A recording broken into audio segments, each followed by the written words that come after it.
চলো আজ নিজেকে একটা প্রশ্ন করা যাক। তুমিও নিজেকে করো, আমিও নিজেকে করি, কারণ এই প্রশ্ন করাটা আমাদের জন্য খুবই প্রয়োজনীয়। আচ্ছা, তুমি যে জীবনটা চেয়েছিলে সেই জীবন তুমি কি পেয়েছ?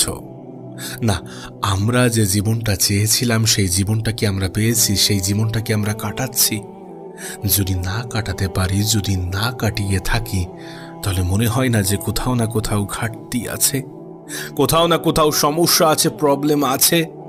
যদি মনে হয় তাহলে কেন সেটাকে ঠিক করবে না? কেন নিজের জীবনের সংশোধন আনার চেষ্টা করবে না? করা তো উচিত, প্রতিটা মানুষের করা উচিত।